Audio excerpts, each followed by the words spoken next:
Ladies and gentlemen, this episode of the Mosaic Life Podcast is brought to you by the brand new Do Something newsletter. I've got a brand new venture, and it's called the Do Something newsletter. Some of our more dedicated listeners may recall me talking about a little something I call my 10 bag or my 10 big audacious goals. I just call it 10 bag to, save time. Well, one of those goals over the next year is to read 52 books in 52 weeks.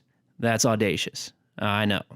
But I'm happy to announce that over the last 20 weeks, I've read 25 books, so I'm ahead of schedule. So that's a win. I started thinking to myself about a month ago, what's the point in reading 52 books if you're not going to retain all that information? And so I started thinking, maybe I can do something. Maybe I can put together some sort of newsletter where I can, take my notes and share them with others so I can help others learn and figure out what books they want to read coming up. So I did that. It's called the Do Something newsletter. That namesake actually comes from The Subtle Art of Not Giving an F by Mark Manson. If you're familiar with that book, you know that's not exactly what it's called. Well, that's what I'm going to call it here in the intro. It's basically, if you're stuck on a problem, don't have analysis paralysis. Just do something. Take tiny little steps to get toward your end goal. Just move forward, do something. And that's where this newsletter was born. The first issue of the newsletter came out last week at the beginning of 2020, which is awesome. I highlighted my first 10 books that I read as part of this goal. I'm going to be releasing this once per month and 10 books per newsletter. But as I kind of catch up with my reading list, that'll probably get down to 5 or 6. But I highlight the 10 books that I read, the first 10 books that I read as part of this, giving you kind of an idea of what they were about, some crucial notes, links to purchase. And then, as part of those notes, I actually, I create public Google Sheets so you can check out the notes that I took, and you can also contribute to those too. So we can crowdsource all of the most pertinent information from these books so we can really share that knowledge with others. On top of that, I include some relevant links to interviews with authors on podcasts, and I will probably include some relevant article links too. So the idea is just to have as much information about some of the most important books out there as we can. Right now, it's about 70% nonfiction, 30% fiction, just trying to get through the backlog of books that have been recommended to me by people whom I respect. So again, that is Do Something Newsletter. You can find it, or you can subscribe at DoSomethingNewsletter.com. Again, that's DoSomethingNewsletter.com. Thank you so much. I appreciate you, and I look forward to being in your inbox. I'm really excited about this episode. I know I say that about every episode that we record, but I truly am. The conversations that we get to have with each other, Ernie and I, and with, amazing people in our interviews, it's just, I get so excited to share that because I hope that you get to find value from it the way that we get value from actually having these conversations. And so a couple months ago in November, Ernie and I did our first check-in episode as part of our conversation series. And we decided to do that again here in the new year. We talk a lot about our goals, our personal goals, as well as our goals for the podcast, which we have a lot of, which I'm really excited about. Some of the things that we talk about, we talk about how we tend to project our ambitions on others and how that affects us and those around us. We talk a lot about where we see ourselves moving in the new year with the work that we've done over the last 6 months to a year, and how that work has set the way or paved the way to get us to where we want to go.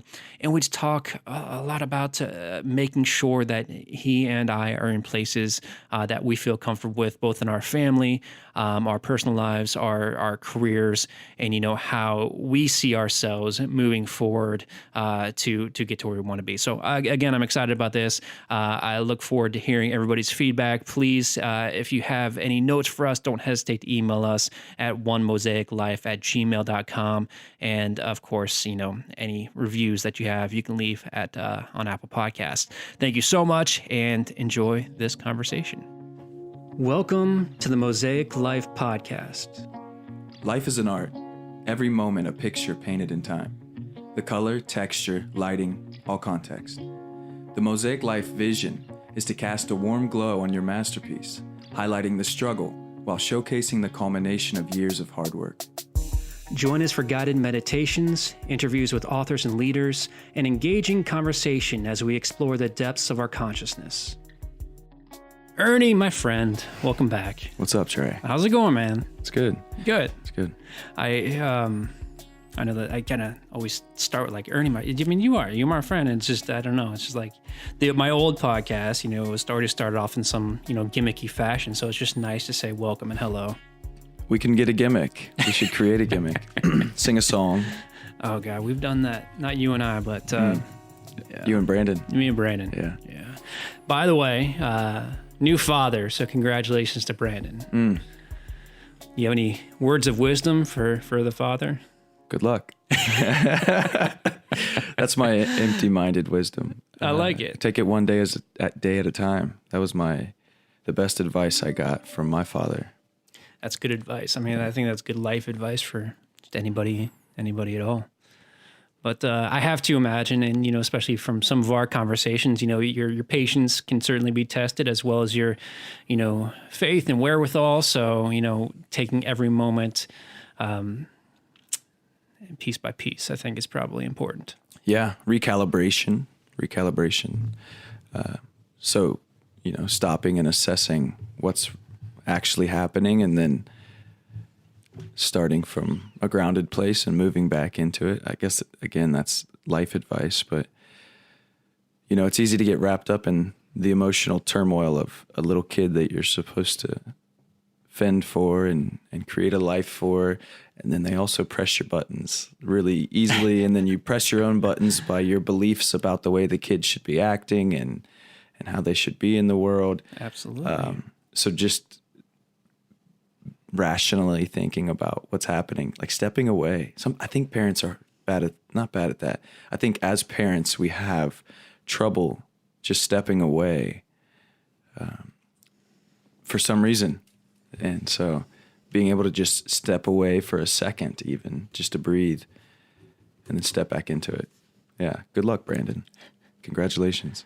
He's excited. I'm excited for him. Meditation. I don't know how. Meditation. I don't think he's much of a meditator, but we should just call this show "Meditation is the Answer." The meditation life. Well, anything that gets you away from circular thoughts and our connection to them. So doing the dishes as a parent, for me, is meditation. I'm just focused on one thing. I know that I scrub this dish, and then I rinse it off, and then I put it on the mat. So it like frees your mind up. Be in the moment with it. Whatever meditation you can create as a parent, and if you can include your child, even better. Yeah. Well, if you think that Ernie sounds even sexier than he usually does, it's because he's got a brand new microphone, and I've got mic envy. So it's I like it. Hopefully. And I've somewhat lost my voice, to be fair. So it's a little deeper feeling. Yeah. I got a nice rasp. Well, good. So we are coming together for kind of another check-in episode, right? Yeah, totally. Yeah. Just to see where we are, what we're creating individually, together, and where we've come the past month or so since we last had a check-in. Yeah, we've come quite a ways since then. Most recently, we released our interview with Lama Kathy Wesley, which it was amazing. It was amazing. Again, I mentioned this in the intro. No credit to Ernie and I. Kathy she was very well spoken and gave some great practical advice stemming from the Buddhist philosophy. But, just even for anybody who doesn't particularly associate with any one religion or philosophy, just ways that you can center your mind to relieve stress and suffering in your own life. Yeah, having these people on the podcast, Lisa and Kathy alike, just reminds me of how small the world is. Yeah. It's easy to think I've got to go elsewhere to find incredible people that can bring incredible insight, but they're literally right here in our own town. They are. Yeah. Columbus, Ohio. I mean, you don't need to go to Tibet. You don't need to go to Silicon Valley. You have people who can provide a great support system all around you. Yeah. Yeah. Yeah, man. So how's everything else going with you? Everything's going back and forth. I've been in a dance between being very clear and then being very unclear, and just going back and forth between that. And in the past, the places of being unclear are usually paralyzing. So it's like debilitating to the point where I'll cancel things that I've scheduled. It's right. Self-loathing in that process. Just when I'm unclear, things spiral in my brain. And so now where I'm at, I've set up support structures so I can reach out to people and say, look, I just got to talk through something. And these people that I've invited into my life and that have invited me into their life show up for me in a powerful way. And usually within 20 to 40 minutes, I have clarity, and with clarity comes all the inspiration you could ever need. So how important is it for people to invite that sort of system, that sort of network into their own lives?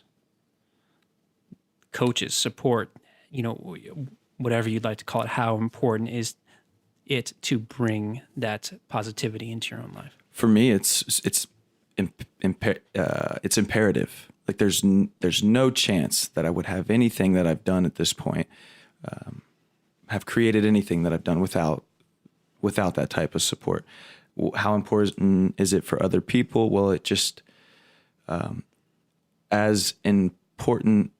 It's equally as important as the pain you feel when you're not clear, when you have no idea. So that's what I would say. Okay. I mean, if you want to not be clear, then that's on you. But if you want to be clear, sometimes I didn't realize how important it was to just talk through things. Sometimes, Trey, I even just talk to myself.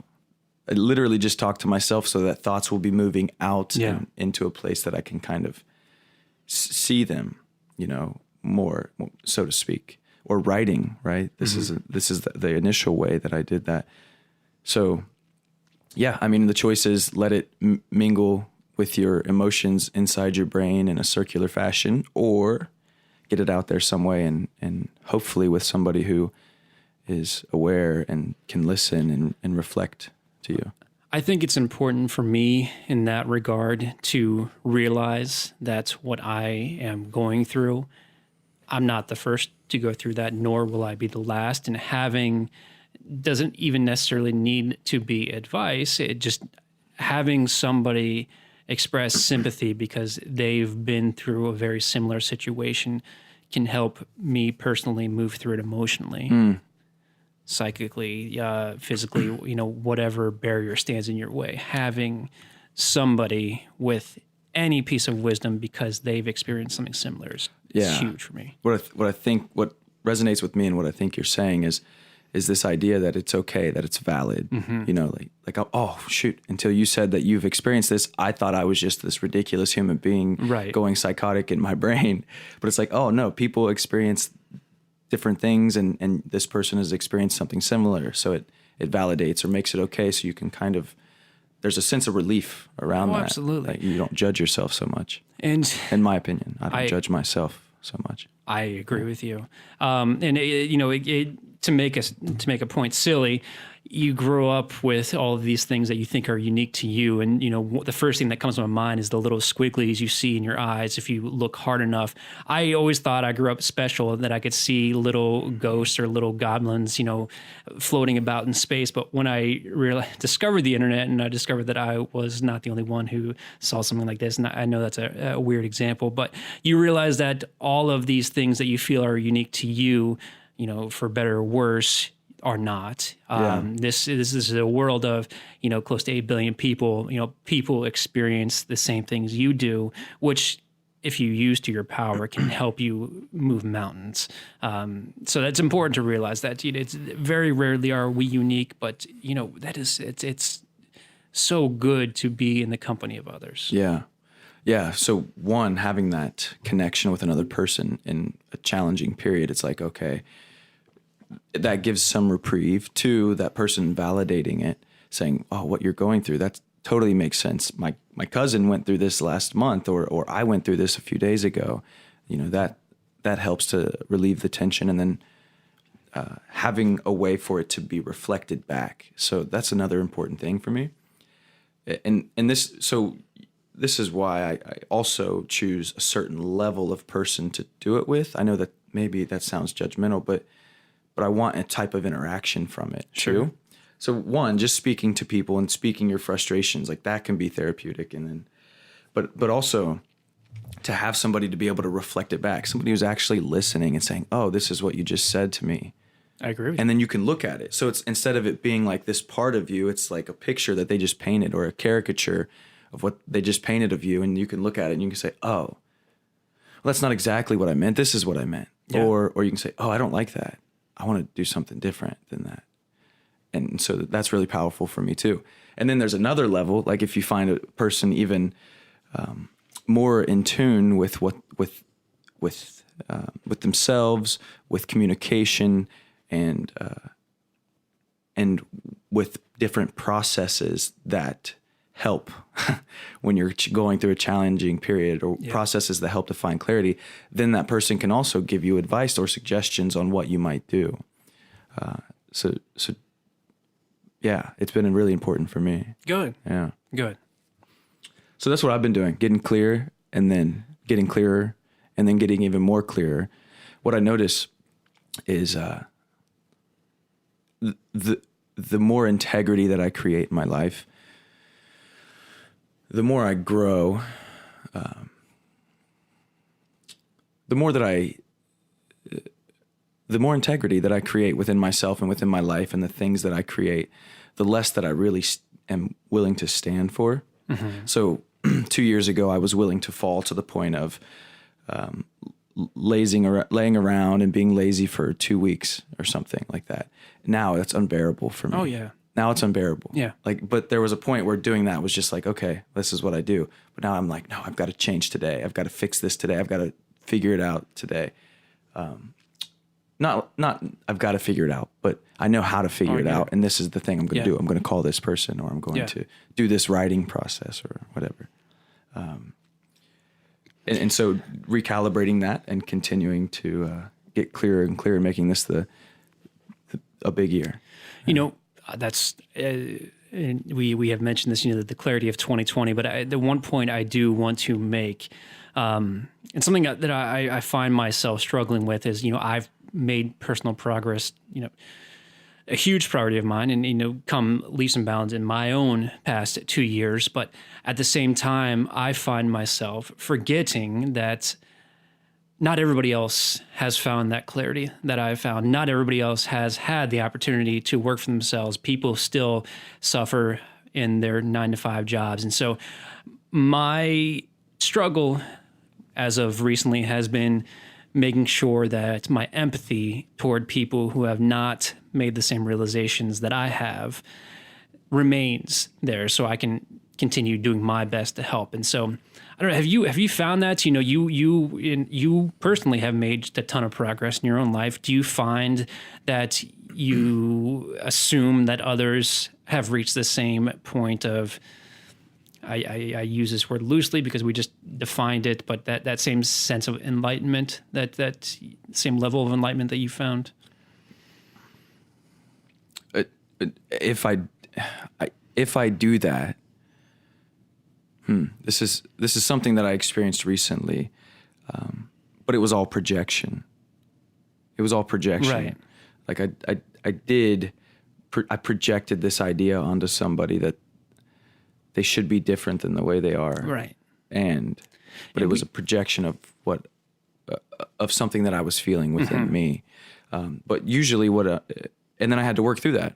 I had to talk to some people about it, and then work through it on my own as well. But what I usually really, really try to do is listen to somebody's language, because our language creates our reality. And if you listen to simply listen to the way people are talking, then you can get a clear picture of where they believe themselves to be. Now, in tandem, so working in unison with the idea that every person is fully capable and already enlightened and already has everything they need. Like, so listening to their language to hear what they believe about themselves, and knowing that this person is as capable, as enlightened as any person could be. And then communicating in a way that fuses those two things. If I were perfect every day, that's exactly how I would listen and communicate. But it's a struggle sometimes. And again, I believe that's all a projection. And I'm perfectly in line with you there.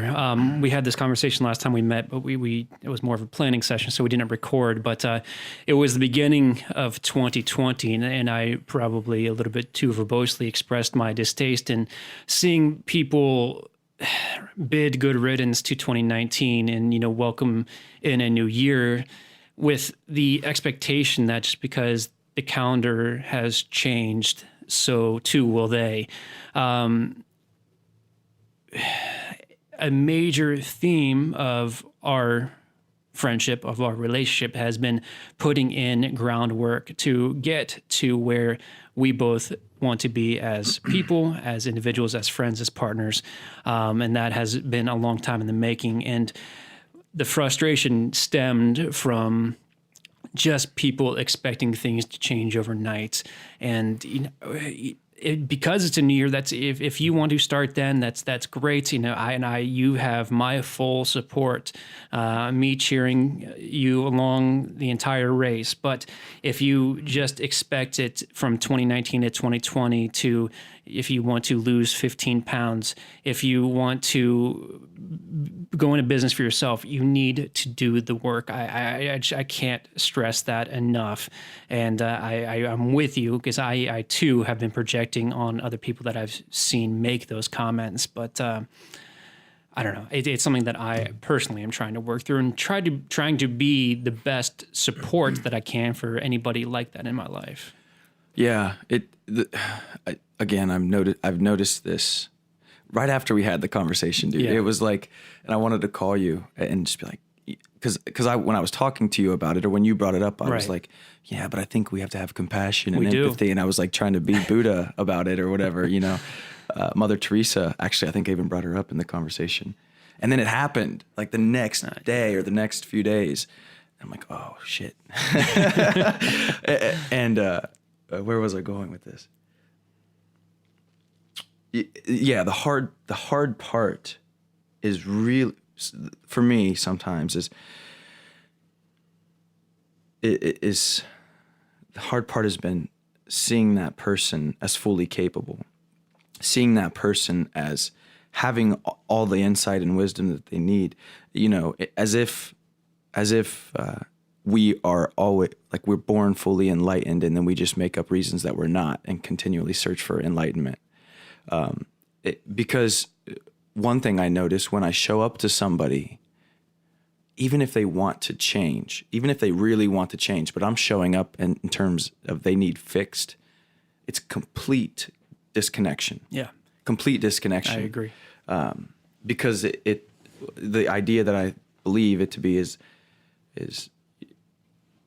you're showing distaste towards them. You're showing for who they are, and that shuts people down. And so that's one of the challenges that I face is that compassion.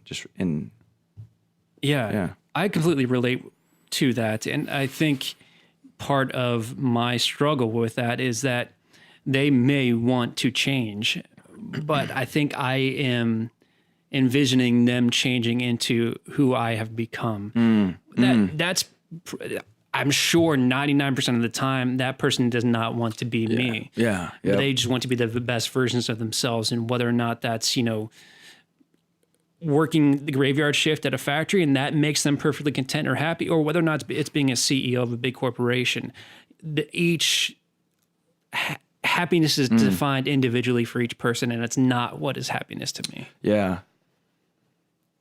Yeah, I've ran into that for sure. For sure. Like I'll be coaching somebody. This is something I have to like continue to train myself on. And I'll hear them say something and I'll automatically assume that it means the same thing that it meant for me. Right. Like this sentence that means something totally different for them. I read this really good book, or I listened to it. I think it's called The 4 Essential Keys to Effective Communication by Bento Leal, Bentoleal. Of course, I'll look it up and I'll put in the show notes. But the reason I read it was because I wanted to be a better communicator. I wanted to speak better. But the whole book, and this was just the shock that I needed, the whole book was mostly about listening. I was like, oh, that makes a lot of sense. To be an effective communicator, you really have to listen. And you do. And so that's another thing that I continue to practice in coaching is getting real clear on what they want. Because then I have insights or questions that I can help them find that next level for themselves. But if I'm getting them clear on what I want, it's not helpful to them at all. I totally hear you there. Yeah. Yeah. So go ahead. Can we switch gears? Go ahead. Yeah, absolutely. We kind of went on a tangent from what my experience has been so far. I'm wondering what's up for you. It's been, yes, it's been the last couple of weeks leading into the new year have been extremely exciting. So I defined happiness for myself sometime last summer, and it seems in retrospect as if it was a switch that I went from unhappiness to happiness, and it was realizing something as simple as happiness is internal. I define what it is for me, and once I was able to start being content with what I have in my life, truly, and I know this is going to sound like an exaggeration, truly, my life got better. And so through that, leading up to and post, I have just been working hard. I've been working hard at my business. I've been working hard at this podcast and my previous podcast, especially this podcast, because we have got very big goals and visions for this. I'm working with may not mean a whole lot to a lot of people outside the Midwest, but Red, White, and Boom. It's the 4th of July show here in Columbus, Ohio. It's the biggest fireworks show in the Midwest. Working hard toward my 10 goals. And finally, I feel like I am at a place where things have just clicked. And there's a timeline that I'm laying out in my mind that, okay, things are very good right now, and I'm very happy. How, Byron Katie mentioned something along these lines. She had this experience, and she didn't necessarily know how to articulate it, but as she moved through it in her own life, thus she became a writer or became a novelist to share these ideas with people. So I'm hoping that as I continue growing myself, I'll be able to express these a little bit more concisely. But just the experience, for the first time, and I don't know how long, I woke up on January 1st. I'm like, I can't wait. I can't wait. There's been so much that's been done already. I can't wait to share this with myself and with everybody around me. Yeah. Can I ask you a question? Yes, you can, please. When you said when you got content with life, that life got better. It did. And there are many things that I think there's like a supernatural got better. When I became content, then the universe just gave me $1 million. Or when I became content, it allowed me to be more clearer in the world. Or when I became more content with life, people helped me more. You know what I mean? I'm just wondering what that looked like when you became content, and what does that even mean, really? Sure. So when I became content, I realized I didn't need anything else. Okay. I didn't need the universe to give me $1 million because what I had, I was happy with. And if there was something, and it wasn't a blind happiness. It was the things that have been in my life that I either undervalued or underappreciated, and I realized how much they had meant to me. And so not wanting, or not needing, rather, to go out and add more to it, or even in some cases subtraction, just helped me wake up every day happy. No anxiety, no stress. Again, I feel like I'm at a point where I'm saying these words, but I want to really, truly emphasize, how great of a change that was. It wasn't. I need to be able to pay off all my debts. I need to get a new car. I need to get a new job. That's where it wasn't. It was a lack of need that I realized that was able to bring inner contentedness into my life. Yeah. So becoming grateful for what you have. Yeah. Removed this idea of needing or Yes. yearning or longing for Yeah. anything else. And how did that affect? Well, first of all, do you have a gratitude practice? Like, do you do something every morning to remind yourself, or was it just kind of like, oh, this works now? So there's no daily practice. I think I expressed to you at the end of every year, I go back. This is at Tim Ferriss's recommendation. I go back throughout my calendar to kind of see, okay, who had a net positive effect on my life, and over the next few weeks, I will continue reaching out to those people either by letter, text message, or some sort of communication to thank them for the positive effect they've had on me. So that's to that extent right now is my gratitude practice. I am the type of person who places great value on his network, both professionally and personally. So I try to retain, an open channel of communications with people, whether it's just grabbing coffee or everybody who's important in my life. I put them in my Google Calendar, their birthday. So I will wish them a happy birthday every year. Just showing that I value the relationship that they've built with me. So in a long roundabout answer, it's not necessarily a daily gratitude practice, but it is one that is consistent. Yeah, I'm genuinely interested in my own respect because something I noticed that happens with me at times is I will grab on to an insight. But I'm trying to think of a relevant one for me recently, but we'll just stick with when I'm content with life. Yeah. I don't have this need for other things. Right.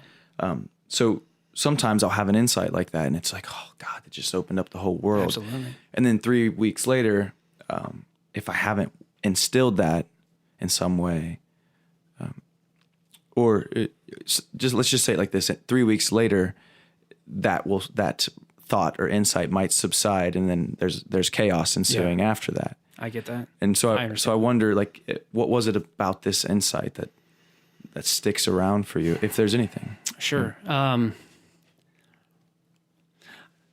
I wasn't always like this. Again, you and I will, I imagine, consistently repeat going back 2 years. 2 years ago, I have to imagine, especially through our conversations, that was a point in our lives where we decided enough was enough, and we wanted to dictate our own happiness, our own futures. And so I became a creature of habits slowly, which we've talked about. And now it was right around this time, or I guess just, immediately following that, I started to pinpoint what was most important in my life, whether it was people or habits or hobbies or whatnot. I think right at the beginning of it, I decided that I want to be a reader.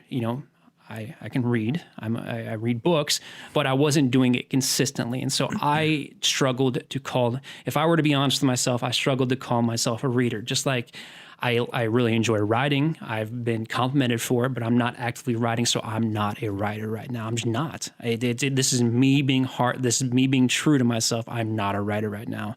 I hopefully will be again in the future, but right now I'm a reader. I'm an entrepreneur. I'm a podcaster. Those are things I'm doing actively at this very moment.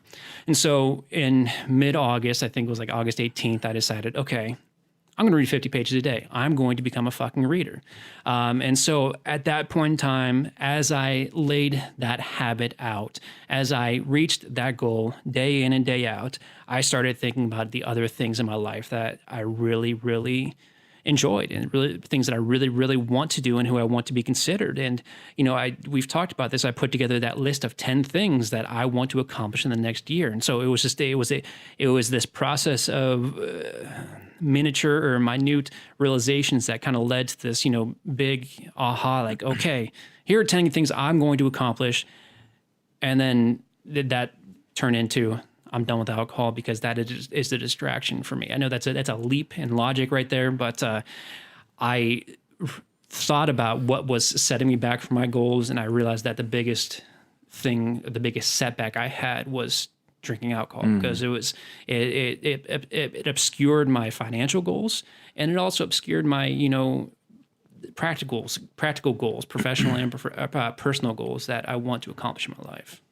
Yeah. So to connect it then, when you found contentedness, yes, you found what it meant to not feel need, not to be longing. Yes. And when you felt that, not needing something, you started just choosing the things you wanted to do.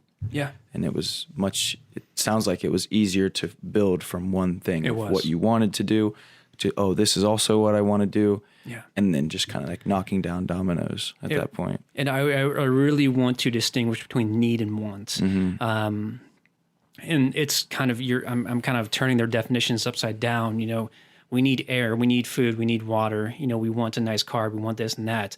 But when we think we need luxury items, that to be happy, that is when we lose that contentedness.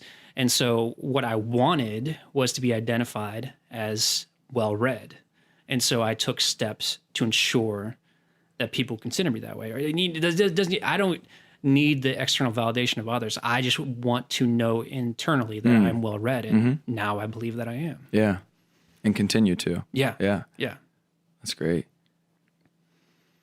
Yeah, that feels really good. And now that's led up to this moment where we're 6 months into a podcast. Yes. You're 6 months. Damn, dude. 3 months into the goals that you set up, right? Yeah.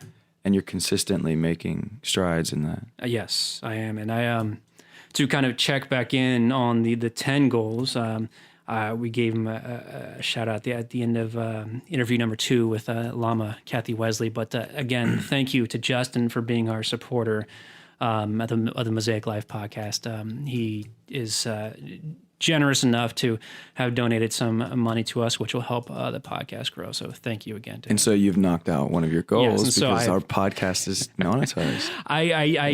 One of the goals was to monetize the Mosaic Life Podcast. I didn't really put any stipulations on that because my prior podcast went 2 years without making a dime. So, I just figured if we made a penny that would accomplish the goal, and we made more than that. So yeah, surprisingly fast. That was really kind. Yeah, absolutely. Really, really appreciate you, Justin. Yes, absolutely.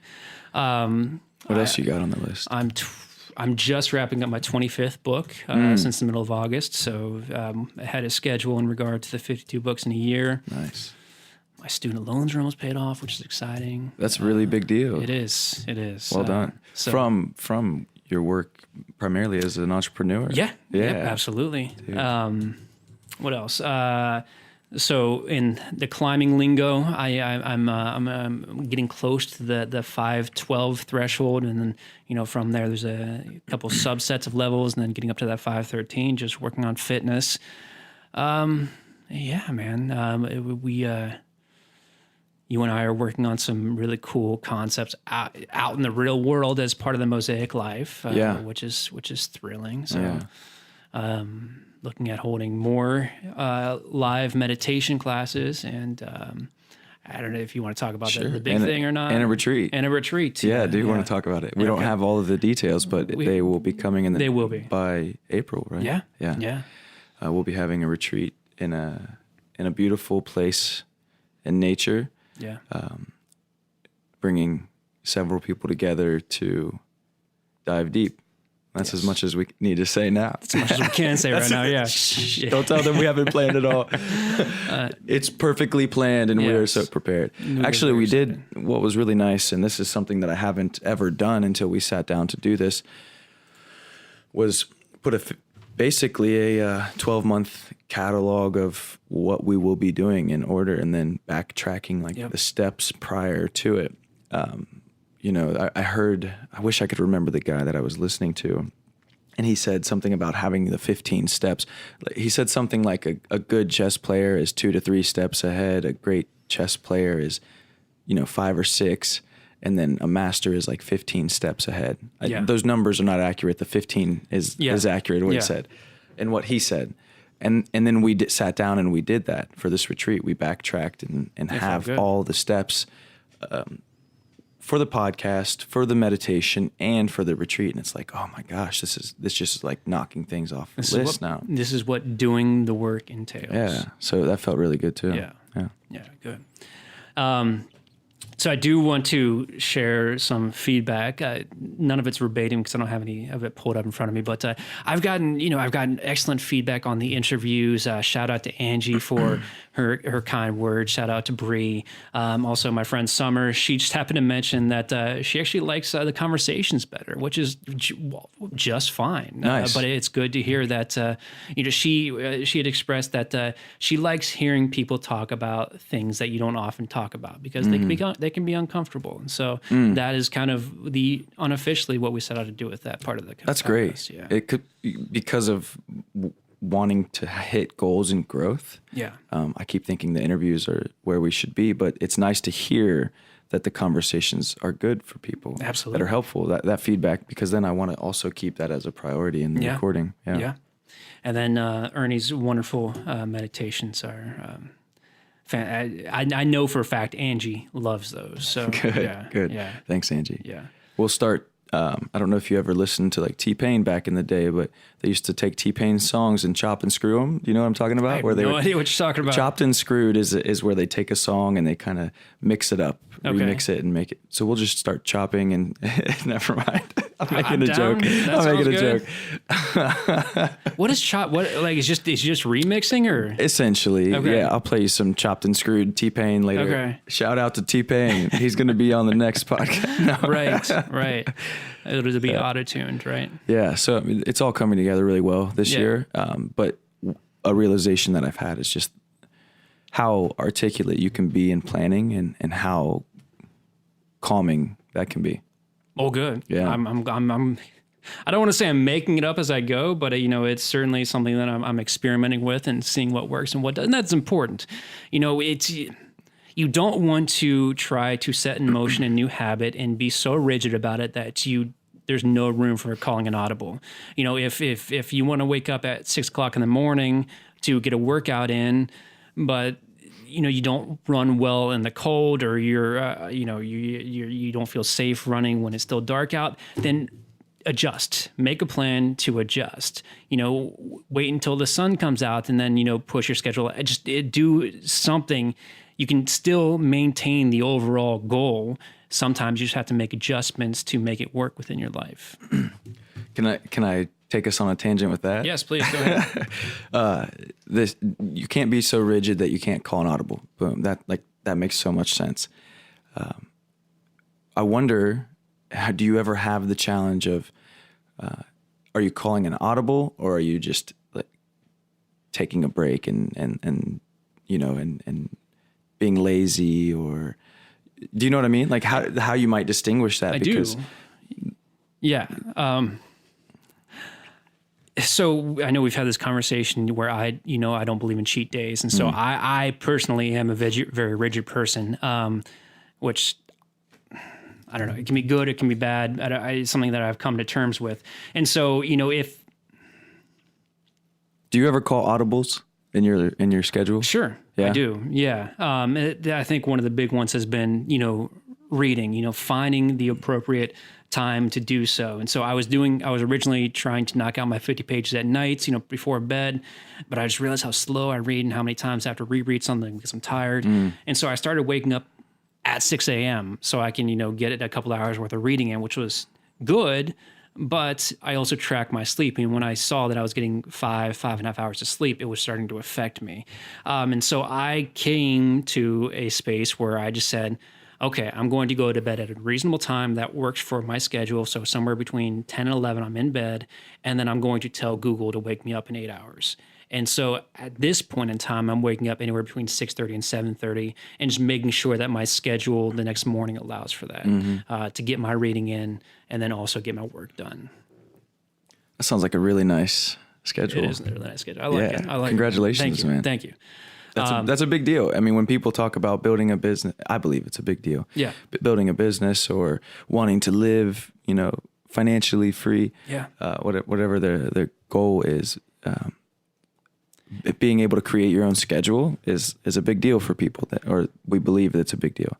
And it feels like it to be able to just sleep until you wake up, or sleep 8 hours and know that you're going to get it, and then wake up and have your schedule made in a way that you can relax into your day by reading 50 pages and whatever else you want to do, and then go do what you need to do to make money. It's like, wow, that's awesome, man. So shout out. Thank you. Yeah. It's nice, but I do want to make one point. First of all, that may not be for everybody, and I don't want to ever make it seem like if you are working a 9-to-5 job that you have the worst. You're in the worst of situations. I don't want to make it seem that way. You have to do what works well for you, what makes you happy, what makes your family happy, and what helps you survive. That being said, to your point, one of the best, I wouldn't even call this business advice because it came secondhand, but one of the best business anecdotes that I've ever heard. I was talking with a friend, and she happened to be talking about another business owner who just expressed to her that he has no desire to grow. Like he wants to be in business for himself, doing well enough for himself. He doesn't want employees. He doesn't want to have some big corporations.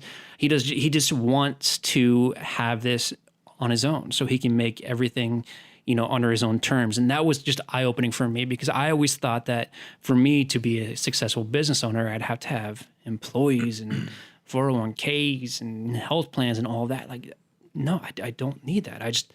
This is what's making me happy. To your point, that schedule is what makes me happy. Yeah. Yeah. Yeah. And in the end, I'm still on the fence about sleep.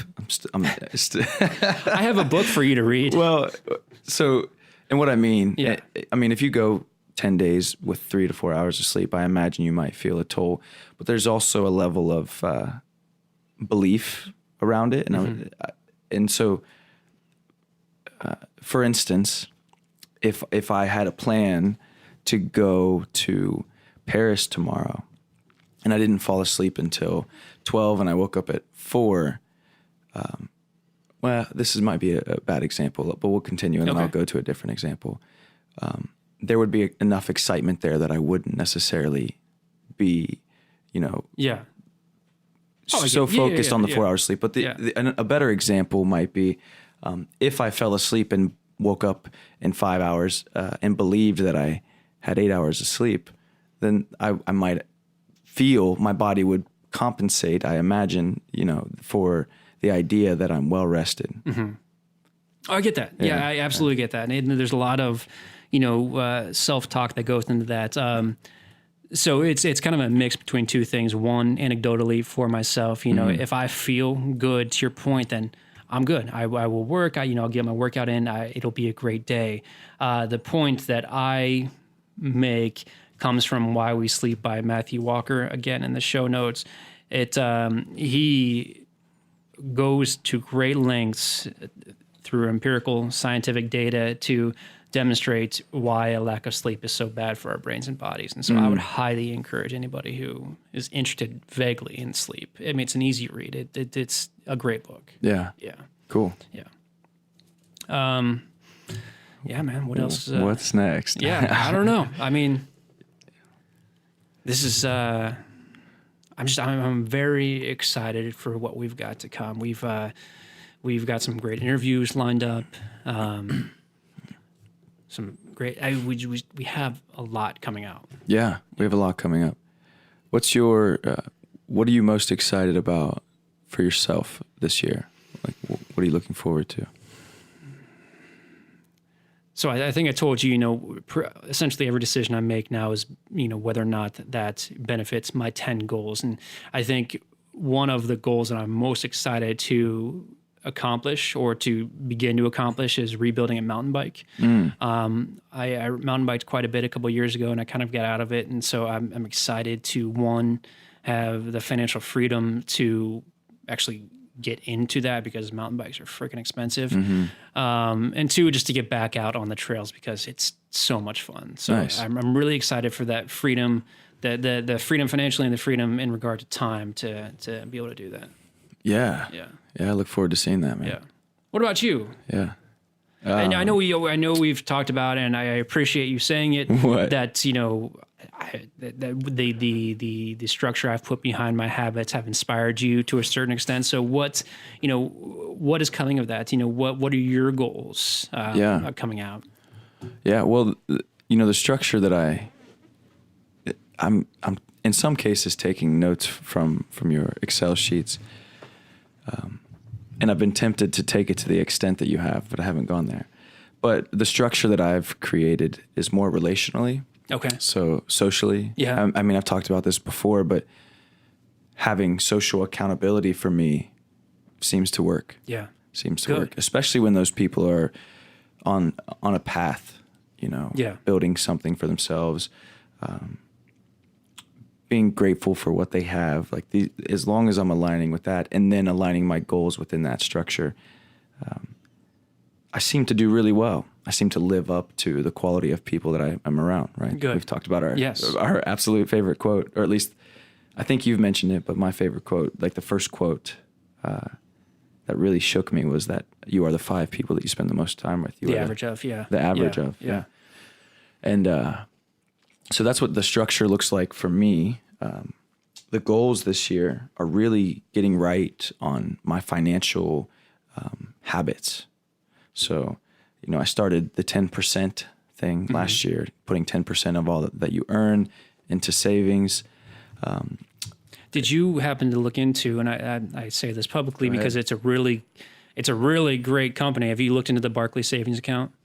You might have mentioned that to me, didn't you? I think I did. Yeah, But I have not. You earn, I think last time I checked, like 1.05% on, which, for a savings account is really good. So Yeah. Barclay, if you Google Barclay Dream Savings Account, you can find it and sign it up online. Yeah, great.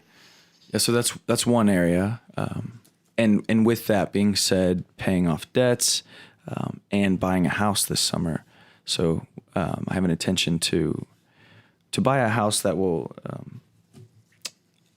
live in for the next 3 to 5 years. Great. And then at that point, buy the house that I've been thinking of, if I don't find it this summer. Yeah. I could spend the rest of the show just describing that house. But so buying a house this summer, quitting my job, having taken care of my finances. Like I have the skills, I have the people in my life, Yes. I have the continual development of myself, and one of the biggest things is just my habit with money. Yeah. So Yeah. so really really taking care of that, and becoming clear on what that looks like, becoming clearer on what that looks like. And so I'm in a mastermind group, and we will continue to shape and mold that. Good. And maybe call audibles if necessary. But that feels most pertinent right now. That feels most important to me. So buying a house this summer is probably right there in the That's front. amazing, man. I had no front idea. load. That's awesome. Yeah. That's really cool. Yeah. What else is important?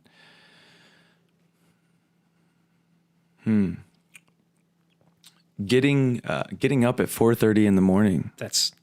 I love that. That's hard for me right now.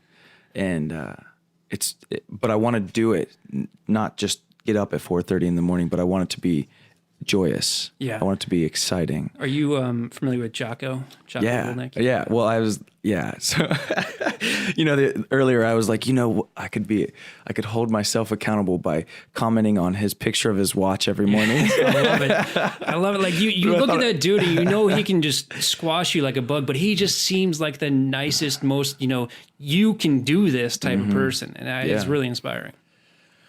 Yeah. Yeah. He has an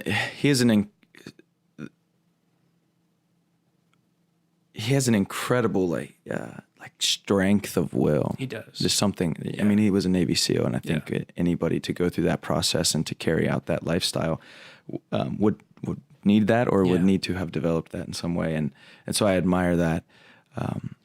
And so getting up at 4:30, just creating that in my life. That's what I'm focused on currently.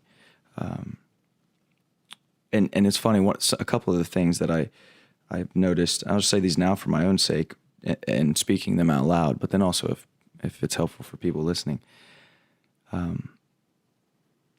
I found getting up in the morning is easier when a few things, but one is having everything laid out. Like whatever process, like if I'm going to the gym in the morning, having the clothes laid out, the shoes laid out, the water bottle ready. You're minimizing your barriers to entry. Right. And then having cleaned up my space. So like making it nice and neat, having everything laid out, whether it's work on the desk or clothes or whatever it might be.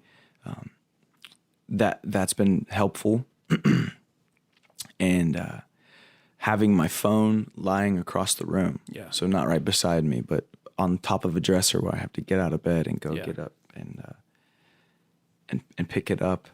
And then I saved this one for last because it might sound like the kookiest, but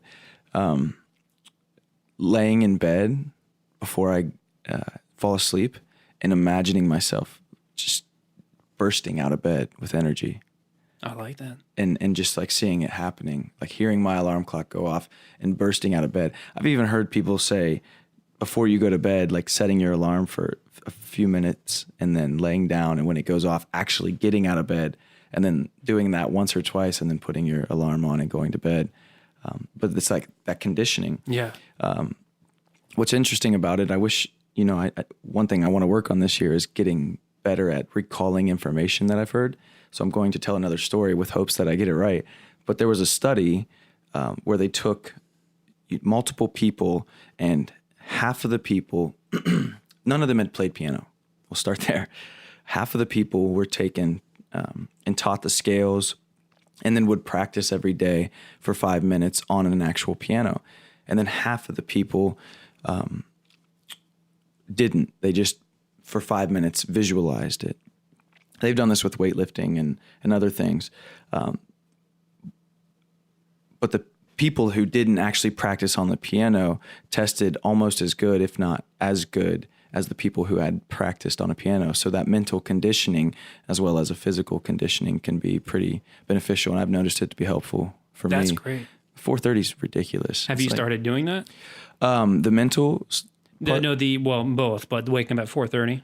Yeah, well, I've been doing it, Okay. but then sometimes I'll just go back to sleep on the couch or something. Yeah. And I don't like that. Yeah. I want to consistently get up and be full of energy at 4:30. Absolutely. I'd rather sleep till 6. Yeah. I'd rather sleep till 6, man. Yeah. Right now, but I really want to create that because I know it's possible and I know what it would do for my life. So, Have you thought about jumping in a cold shower? yeah, I've thought about that. It's not the way I want to go because it's not the way I want to go. Although it would probably work for sure. So, something as simple as getting up and drinking a glass of water is good for me. Like that's pretty much it. Minimizing my way out is really what I'm in now. Yeah. I'm starting to like sweat right now. It's like, oh man, 4:30 is hard for me. It feels like it, but we'll continue to talk about it and see where that goes well. Because it's definitely a part of integrity that I want to create. I don't want to have to wonder if I'm going to wake up at 4:30 tomorrow. You know what I mean? So that's where I'm at, man. So this isn't a hack. This isn't a secret, but I will tell you one tool that I've used over the last couple of years that helps me acclimate myself to the waking world a little bit better. I've got I think it's a Philips alarm clock that gradually lights, like the light turns on so it looks like a sun. Yeah. Which helps me gradually wake up. So that's been helpful. Yeah, I was listening to something on the way up here and I heard somebody say that having this like ever increasing light. Yeah. So what, you have an alarm also or something and then you see that light and you wake up? So that alarm basically lives at about 6:20 a.m. and it just kind of starts to turn on. Sometimes it wakes me up naturally, other times it doesn't. But again, as I mentioned, as I get into bed, I tell my Google Home to wake me up in 8 hours. So the two usually generally align within 30 minutes of each other. The light always goes off first, which is helpful, and then the Google will play the audible alarm at whatever time it's set for. Wow. Yeah. And so I think, right, your body is supposed to react to the light, and it's supposed to call your circadian rhythm forward because it's daylight, and then you wake up even easier when the alarm goes off because your body's been adjusting to that light the whole time. Yes. Essentially. Yeah, essentially. Yeah. Wow. Yeah. That's sweet, man. Yeah. It helps. Yeah. Yeah, I'm interested in that. Yeah. Yeah.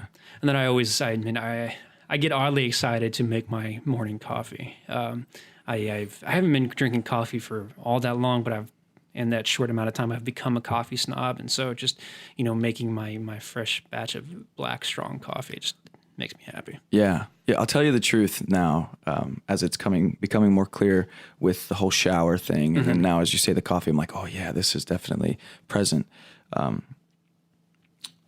If I lived alone, I would probably get up, play some music really loud, yeah, and jump in the shower and grind some coffee. Like these are the things.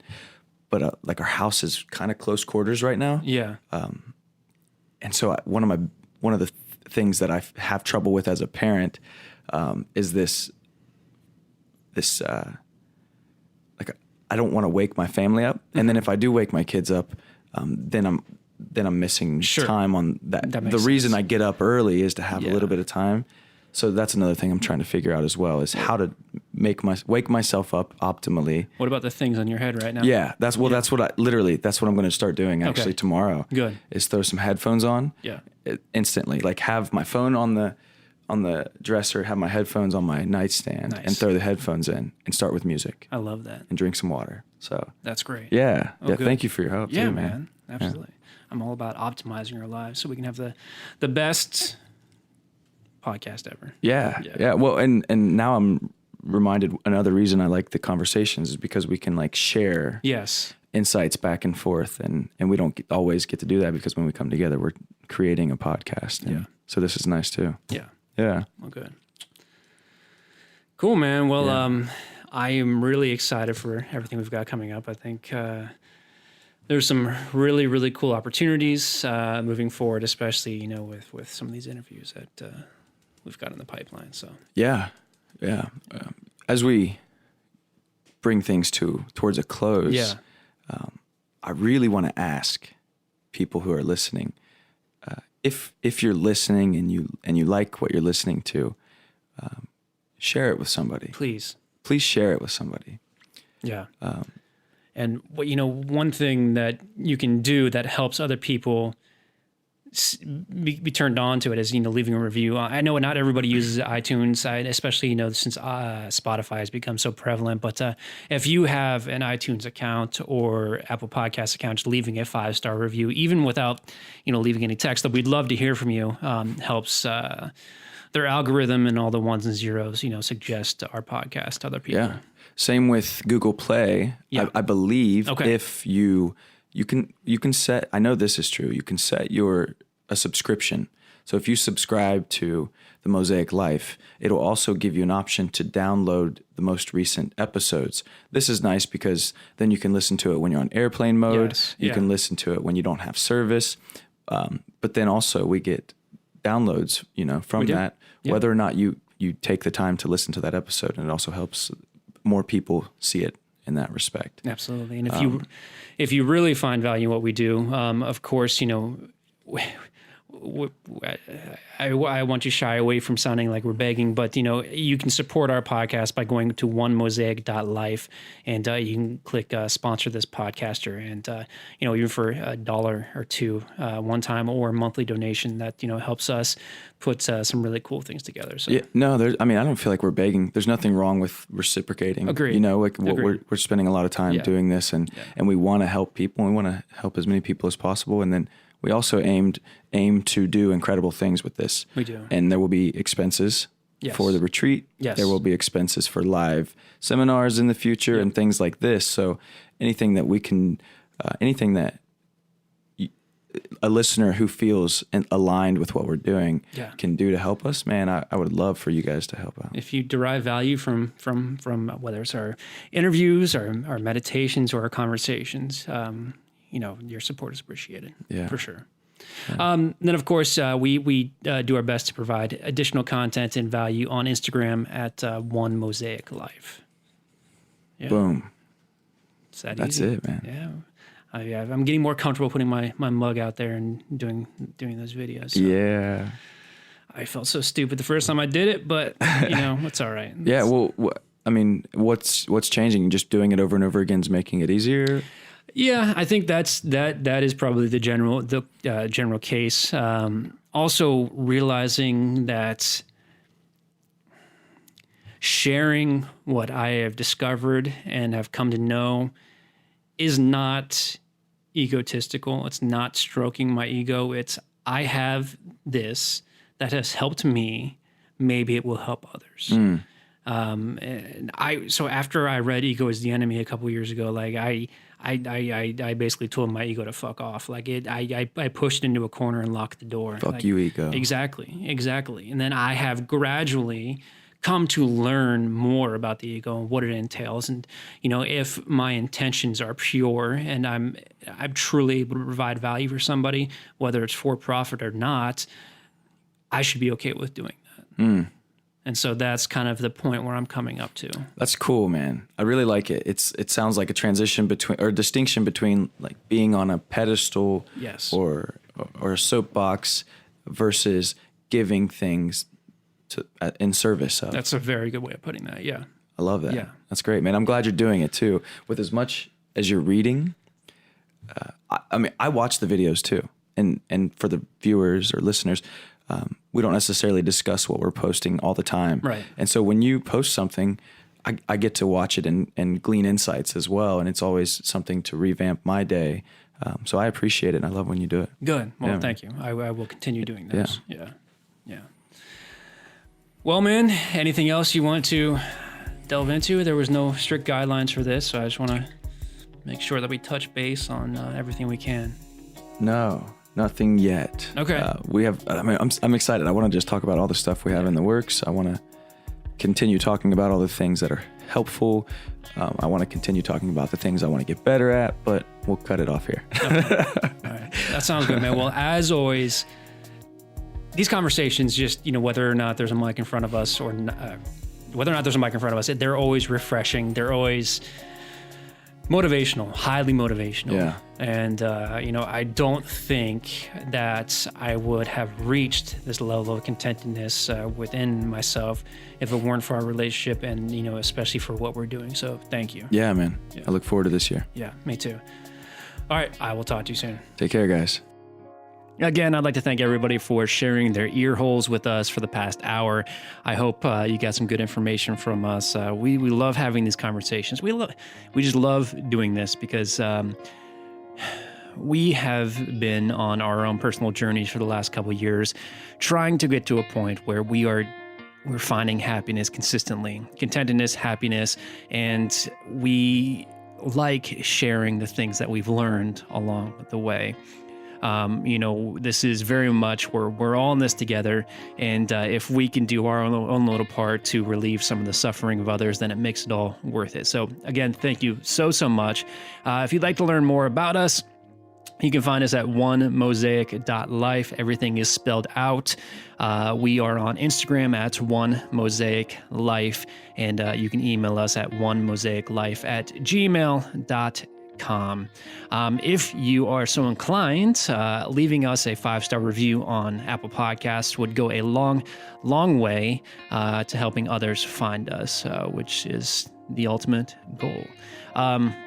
And last but not least, if you really do get a lot of value from what we're doing, we're doing this consistently through our conversation, interviews, and meditations. You can support this podcast by going to onemosaic.life and clicking sponsor this podcaster. You have the option to make a one-time donation or even a monthly sponsorship donation, which helps us in turn provide more and better content, as well as doing some things out in the real world, as we kind of hinted at in this conversation. So again, that's Mosaic.life. Last but not least, again, this podcast is brought to you by the Do Something newsletter. If you're looking for some great information on both fiction and nonfiction books, this is a once per month newsletter where I will highlight 5 to 10 books that I have read to give you an idea of what I got from them, and it can help you decide whether or not you want to pick those up yourself. Again, that's Do Something newsletter. You can find that at DoSomethingNewsletter.com. Thank you all so much, and we will see you next week.